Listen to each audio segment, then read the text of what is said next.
এখানে দেখুন এবার টমেটো নিয়েছি, টমেটোটা কেটে নেব। এবারে এখানে দেখুন টমেটোর মধ্যে যে দানা রস ভাব এটা আমি বাদ দিয়ে দেব। এইভাবে ছুরি দিয়ে কেটে নেব। নমস্কার বন্ধুরা, আমি অনিন্দিতা, আপনাদের সকলকে স্বাগত জানাচ্ছি। আশা করি সবাই খুব ভালো আছেন, আমিও ভালো আছি।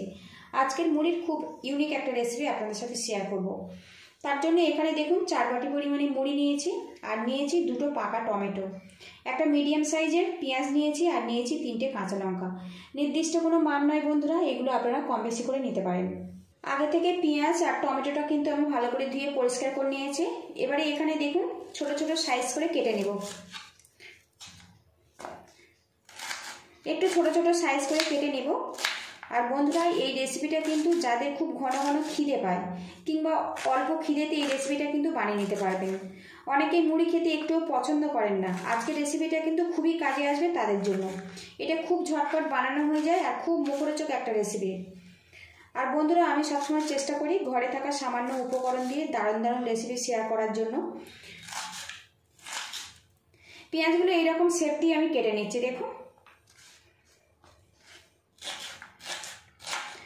আর বন্ধুরা, প্রতিদিনের মতো আপনাদের কাছে একটা রিকোয়েস্ট করছি, ভিডিওর শুরুতে একটা লাইক দিয়ে ভিডিওটি কন্টিনিউ করবেন। আর চ্যানেলে নতুন হয়ে থাকলে চ্যানেলটিকে সাবস্ক্রাইব করে প্লিজ বন্ধুরা একটু আমার সাপোর্ট করবেন। আর রেসিপিটা ভালো লাগলে আত্মীয় স্বজনের কাছে শেয়ার করে দেওয়ার অনুরোধ রইল। এখানে দেখুন এবার টমেটো নিয়েছি, টমেটোটা কেটে নেব। এবারে এখানে দেখুন টমেটোর মধ্যে যে দানা রস ভাব এটা আমি বাদ দিয়ে দেব। এই রসটাই হচ্ছে টক লাগে আর মুড়িটা জলজলে করবে না, সেই জন্য দানাটা কিন্তু বাদ দিতে হবে।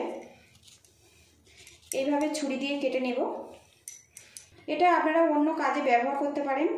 তো দেখুন দানাটা কিন্তু পরিষ্কার করে নিয়েছে। এবার এটা আমি ছোট ছোট করে টুকরো করে নেব।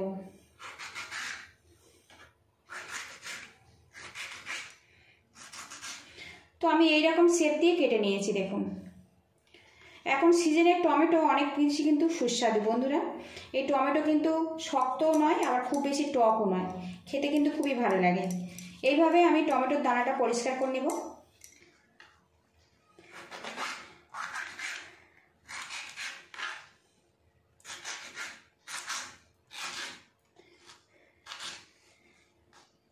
এই টমেটোও আমি সেমভাবে কেটে নেব।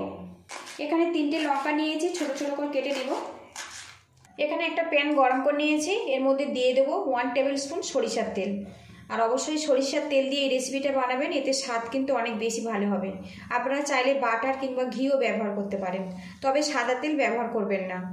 তেলটা ভালো করে গরম করে নেব, এতে সরিষার তেলের যে একটা কাঁচা গন্ধ ওটা চলে যাবে।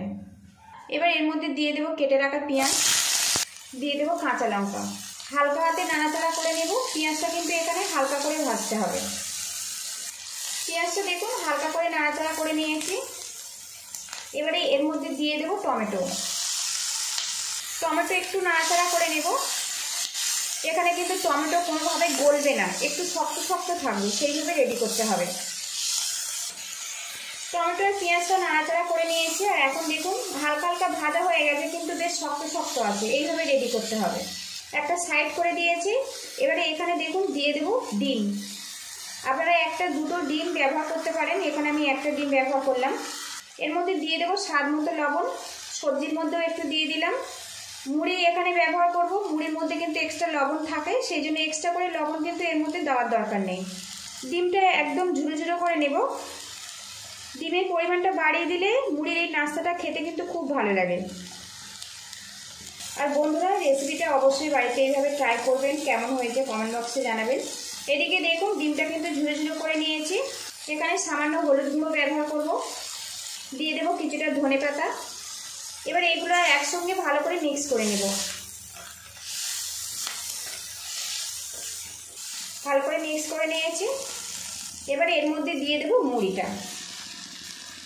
গ্যাসেরটা কিন্তু মিডিয়ামে রাখবো, রেখে এই মশলার সাথে মুড়িটা মাখিয়ে নেব।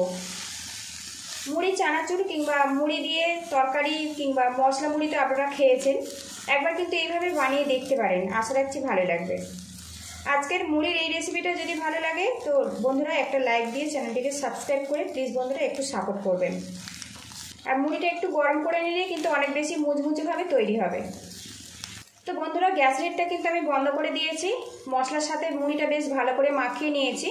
সবশেষে এর মধ্যে দিয়ে দেবো হাফ চামচ পরিমাণে সরিষার তেল, দিয়ে দেবো আরও কিছুটা ধনেপাতা। ভালো করে মিক্স করে নেব, নিয়ে পরিবেশনের জন্য রেডি করে নেব।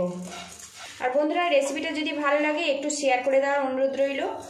আর বন্ধুরা রেসিপিটা যদি ভালো লাগে তো এইভাবে ট্রাই করার অনুরোধ রইল। আপনারা ভালো থাকবেন, সুস্থ থাকবেন, দেখা হবে নেক্সট ভিডিওতে।